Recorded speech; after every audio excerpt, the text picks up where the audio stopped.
Valdai International Discussion Club Meeting Speech. Vladimir Putin. October 27, 2022. Narrated by Skeptical Waves. Ladies and gentlemen, friends. I had a chance to get a sense of what you discussed here during the last few days. It was an interesting and substantive discussion. I hope you do not regret coming to Russia and communicating with each other. I am happy to see you all.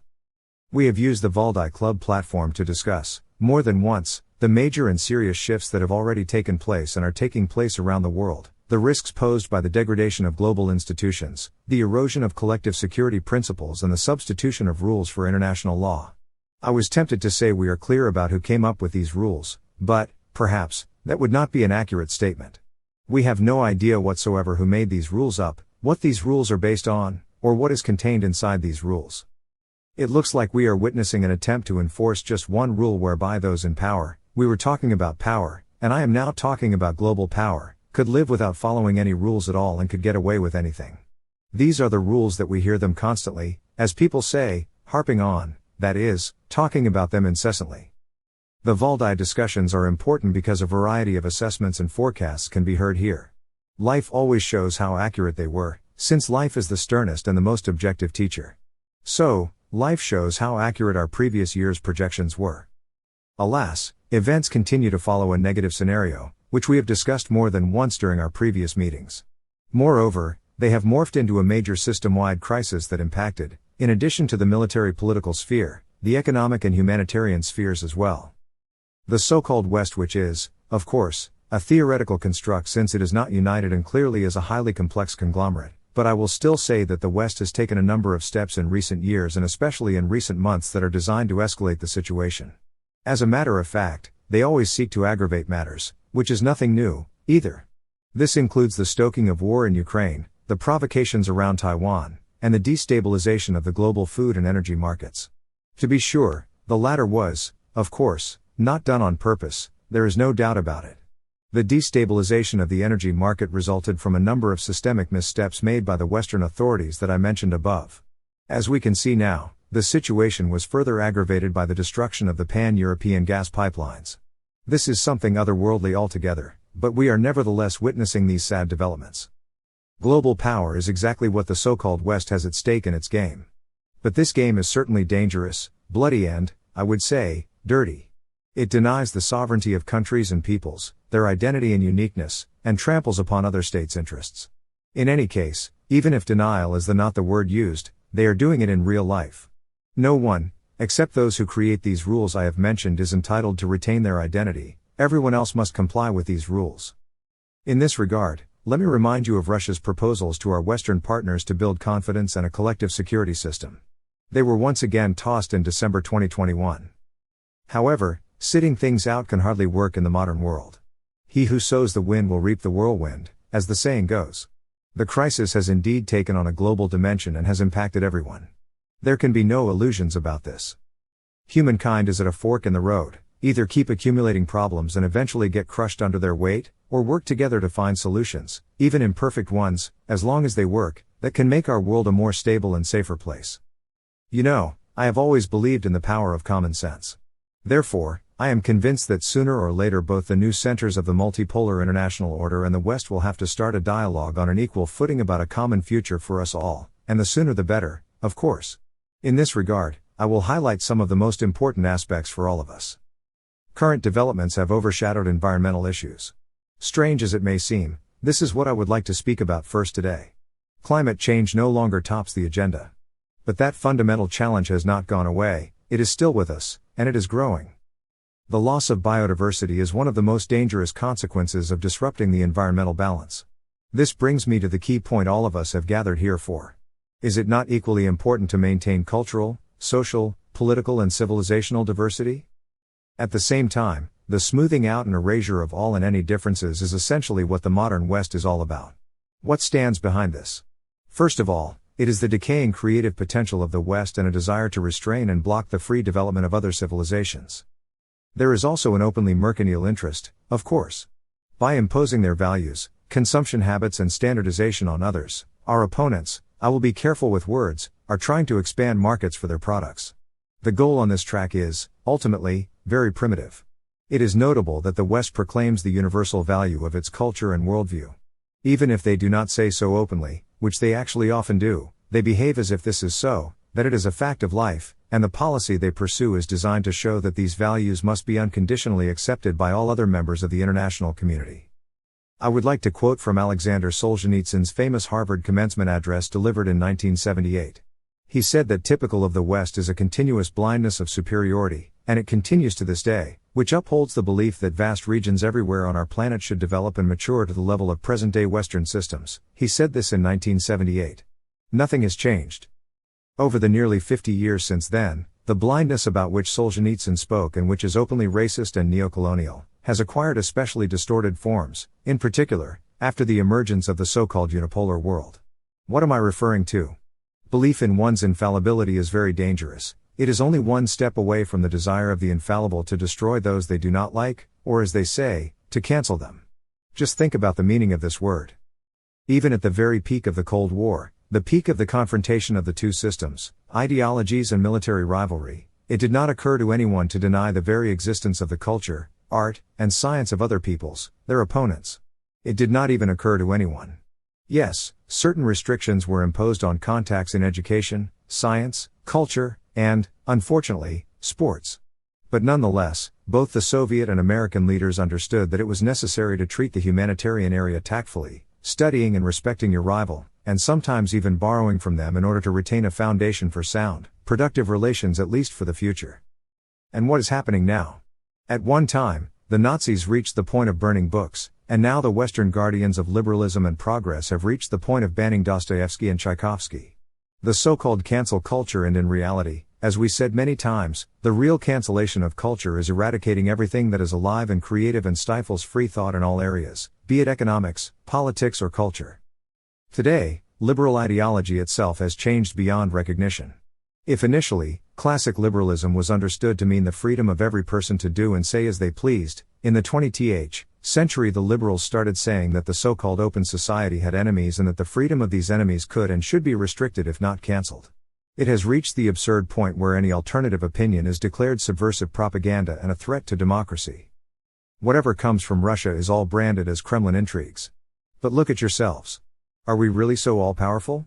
Any criticism of our opponents, is perceived as Kremlin intrigues, the hand of the Kremlin. This is insane. What have you sunk to? Use your brain, at least, say something more interesting, lay out your viewpoint conceptually. You cannot blame everything on the Kremlin scheming. Fyodor Dostoevsky prophetically foretold all this back in the 19th century. One of the characters of his novel Demons, the nihilist Shigalev, described the bright future he imagined in the following way: emerging from boundless freedom, I conclude with boundless despotism. This is what our Western opponents have come to. Another character of the novel, Pyotr Verhovensky, echoes him, talking about the need for universal treason, reporting and spying, and claiming that society does not need talents or greater abilities. Cicero's tongue is cut out, Copernicus has his eyes gouged out, and Shakespeare is stoned. This is what our Western opponents are arriving at. What is this if not Western cancel culture? These were great thinkers and, frankly, I am grateful to my aides for finding these quotes. What can one say to this? History will certainly put everything in its place and will know whom to cancel, and it will definitely not be the greatest works of universally recognized geniuses of world culture, but those who have for some reason decided that they have the right to use world culture as they see fit. Their self-regard really knows no bounds. No one will even remember their names in a few years. But Dostoevsky will live on, as will Tchaikovsky, Pushkin, no matter how much they would have liked the opposite. Standardization, financial and technological monopoly, the erasure of all differences is what underlies the Western model of globalization, which is neocolonial in nature. Their goal was clear: to establish the unconditional dominance of the West in the global economy and politics. To do that, the West put at its service the entire planet's natural and financial resources, as well as all intellectual, human and economic capabilities, while alleging it was a natural feature of the so-called new global interdependence. Here I would like to recall another Russian philosopher, Alexander Zinoviev, whose birth centenary we will celebrate on October 29th. More than 20 years ago, he said that Western civilization needed the entire planet as a medium of existence and all the resources of humanity to survive at the level it had reached. That is what they want, that is exactly how it is. Moreover, The West initially secured itself a huge head start in that system because it had developed the principles and mechanisms, the same as today's rules they keep talking about, which remain an incomprehensible black hole because no one really knows what they are. But as soon as non-Western countries began to derive some benefits from globalization, above all, the large nations in Asia, the West immediately changed or fully abolished many of those rules. And the so-called sacred principles of free trade, economic openness, equal competition, even property rights were suddenly forgotten, completely. They changed the rules on the go, on the spot wherever they see an opportunity for themselves. Here is another example of the substitution of concepts and meanings. For many years, Western ideologists and politicians have been telling the world there was no alternative to democracy. Admittedly, they meant the Western style, the so-called liberal model of democracy. They arrogantly rejected all other variants and forms of government by the people and, I want to emphasize this, did so contemptuously and disdainfully. This manner has been taking shape since colonial times, as if everyone were second-rate, while they were exceptional. It has been going on for centuries and continues to this day.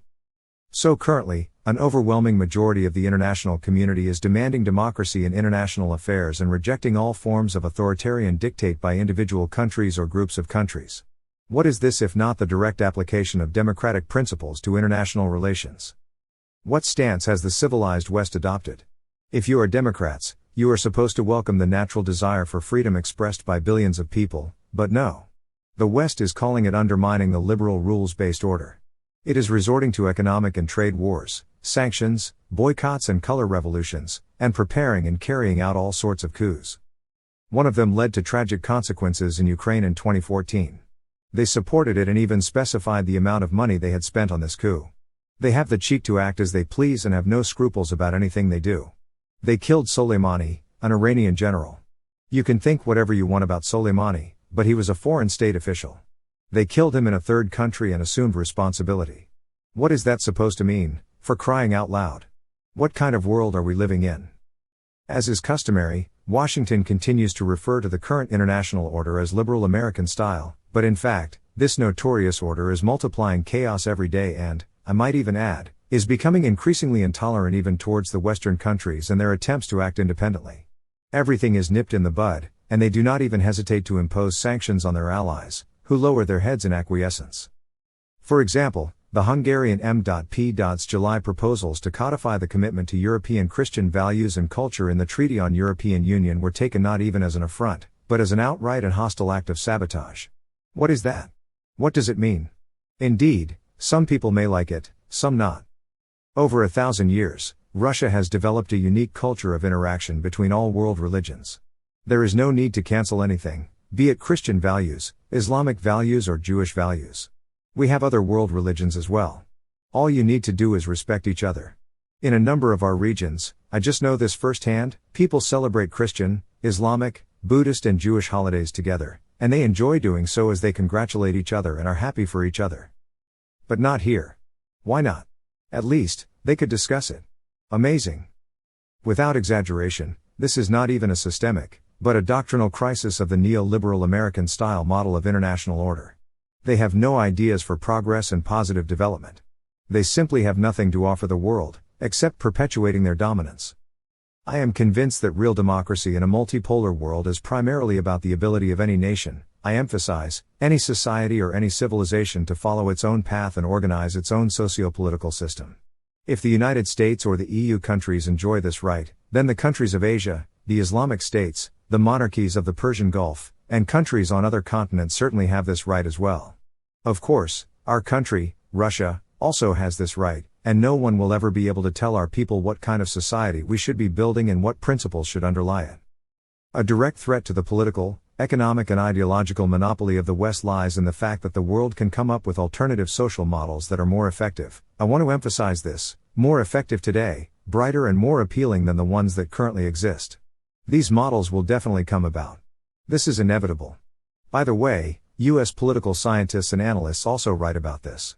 Truthfully, their government is not listening to what they say, although it cannot avoid seeing these concepts in political science magazines and mentioned in discussions. Development should rely on a dialogue between civilizations and spiritual and moral values. Indeed, understanding what humans and their nature are all about varies across civilizations, but this difference is often superficial, and everyone recognizes the ultimate dignity and spiritual essence of people. A common foundation on which we can and must build our future is critically important. Here is something I would like to emphasize. Traditional values are not a rigid set of postulates that everyone must adhere to, of course not.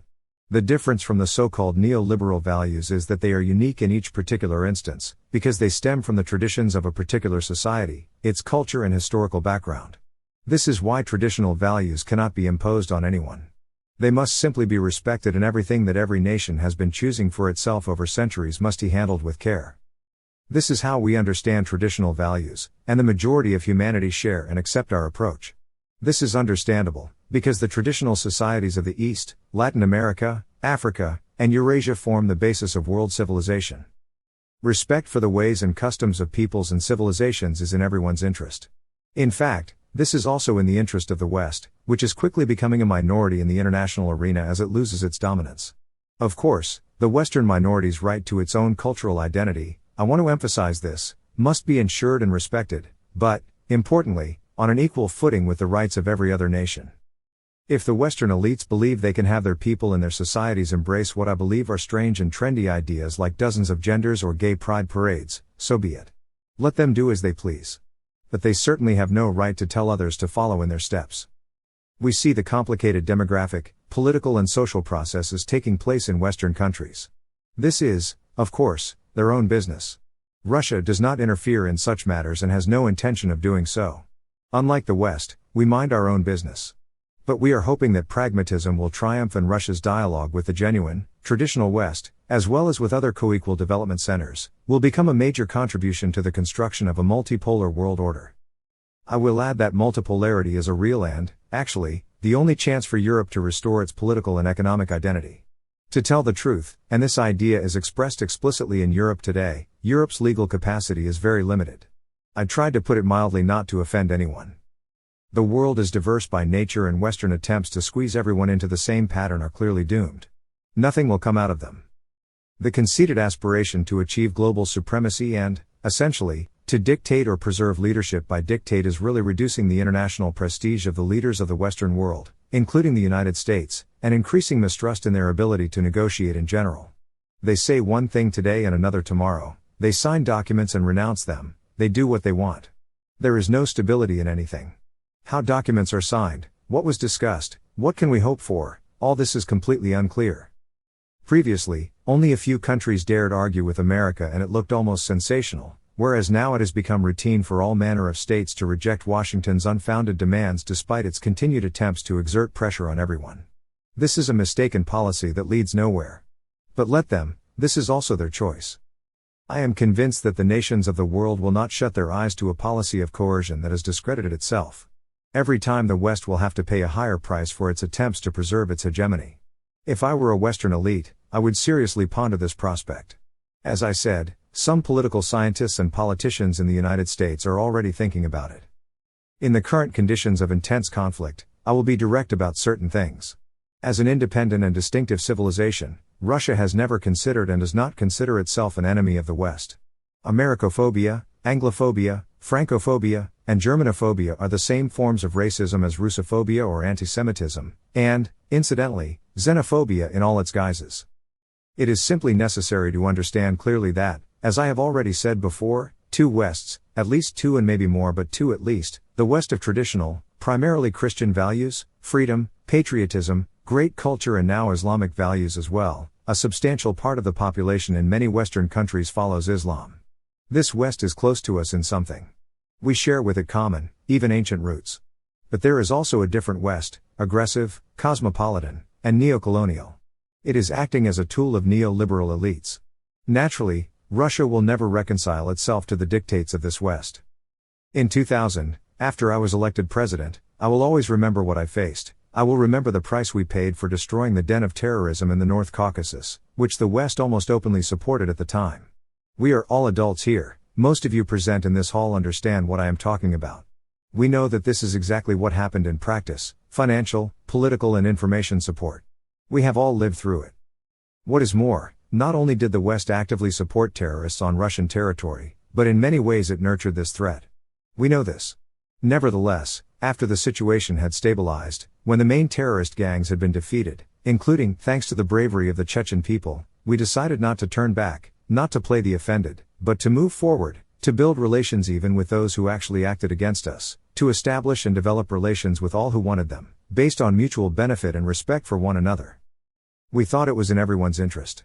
Russia, thank God, had survived all the difficulties of that time, stood firm, grew stronger, was able to cope with internal and external terrorism, its economy was preserved, it began to develop, and its defense capability began to improve. We tried to build up relations with the leading countries of the West and with NATO. The message was the same: let us stop being enemies, let us live together as friends, let us engage in dialogue, let us build trust, and, hence, peace. We were absolutely sincere, I want to emphasize that. We clearly understood the complexity of this rapprochement, but we agreed to it. What did we get in response? In short, we got a no in all the main areas of possible cooperation. We received an ever-increasing pressure on us and hotbeds of tension near our borders. And what, may I ask, is the purpose of this pressure? What is it? Is it just to practice? Of course not. The goal was to make Russia more vulnerable. The purpose is to turn Russia into a tool to achieve their own geopolitical goals. As a matter of fact, this is a universal rule: they try to turn everyone into a tool, in order to use these tools for their own purposes. And those who do not yield to this pressure, who do not want to be such a tool, are sanctioned. All sorts of economic restrictions are carried out against them and in relation of them, coups are prepared or where possible carried out, and so on. And in the end, if nothing at all can be done, the aim is the same: to destroy them, to wipe them off the political map. But it has not and will never be possible to draft and implement such a scenario with respect to Russia. What else can I add? Russia is not challenging the Western elites. Russia is simply upholding its right to exist and to develop freely. Importantly, we will not become a new hegemon ourselves. Russia is not suggesting replacing a unipolar world with a bipolar, tripolar or other dominating order, or replacing Western domination with domination from the East, North or South. This would inevitably lead to another impasse. At this point, I would like to cite the words of the great Russian philosopher Nikolai Danilevsky. He believed that progress did not consist of everyone going in the same direction, as some of our opponents seem to want. This would only result in progress coming to a halt, Danilevsky said. Progress lies in walking the field that represents humanity's historical activity, walking in all directions, he said, adding that no civilization can take pride in being the height of development. I am convinced that dictatorship can only be countered through free development of countries and peoples. The degradation of the individual can be set off by the love of a person as a creator. Primitive simplification and prohibition can be replaced with the flourishing complexity of culture and tradition. The significance of today's historical moment lies in the opportunities for everyone's democratic and distinct development path, which is opening up before all civilizations, states and integration associations. We believe above all that the new world order must be based on law and right, and must be free, distinctive and fair. The world economy and trade also need to become fairer and more open. Russia considers the creation of new international financial platforms inevitable. This includes international transactions.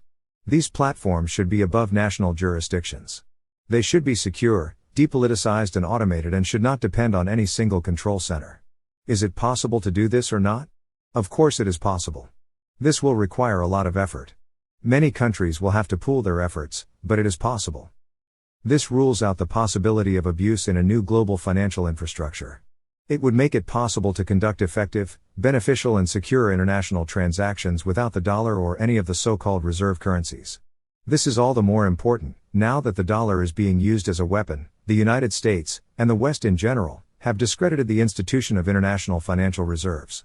First, they devalued it with inflation in the dollar and euro zones, and then they took our gold and currency reserves. The transition to transactions in national currencies will quickly gain momentum. This is inevitable. Of course, it depends on the status of the issuers of these currencies and the state of their economies, but they will be growing stronger, and these transactions are bound to gradually prevail over the others. Such is the logic of a sovereign economic and financial policy in a multipolar world. Furthermore, new global development centers are already using unmatched technology and research in various fields and can successfully compete with Western transnational companies in many areas. Clearly, we have a common and very pragmatic interest in free and open scientific and technological exchange. United, we stand to win more than if we act separately. The majority should benefit from these exchanges, not individual super-rich corporations. How are things going today? If the West is selling medicines or crop seeds to other countries, it tells them to kill their national pharmaceutical industries and selection. In fact, it all comes down to this: its machine tool and equipment supplies destroy the local engineering industry. I realized this back when I served as Prime Minister. Once you open your market to a certain product group, the local manufacturer instantly goes belly up and it is almost impossible for him to raise his head. That's how they build relationships. That's how they take over markets and resources, and countries lose their technological and scientific potential. This is not progress, it is enslavement and reducing economies to primitive levels. Technological development should not increase global inequality, but rather reduce it. This is how Russia has traditionally implemented its foreign technology policy. For example, when we build nuclear power plants in other countries, we create competence centers and train local personnel. We create an industry. We don't just build a plant, we create an entire industry. In fact, we give other countries a chance to break new ground in their scientific and technological development, reduce inequality, and bring their energy sector to new levels of efficiency and environmental friendliness. Let me emphasize again that sovereignty and a unique path of development in no way mean isolation or autarky. On the contrary, they are about energetic and mutually beneficial cooperation based on the principles of fairness and equality.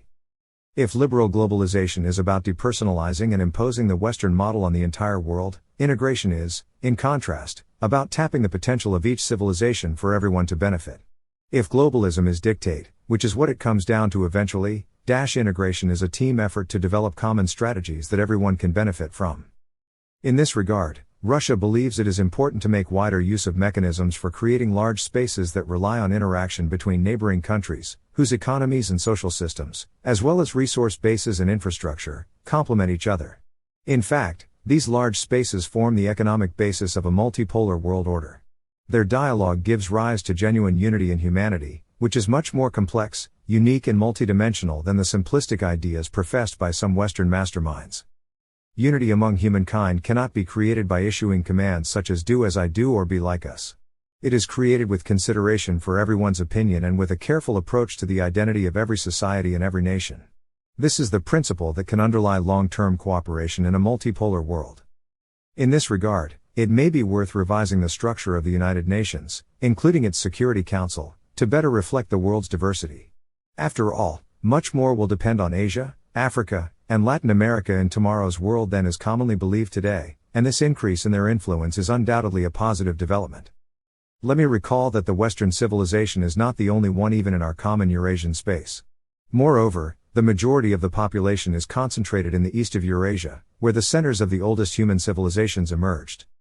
The value and importance of Eurasia lies in the fact that it represents a self-sufficient complex possessing huge resources of all kinds and tremendous opportunities. The more we work on increasing the connectivity of Eurasia and creating new ways and forms of cooperation, the more impressive achievements we make.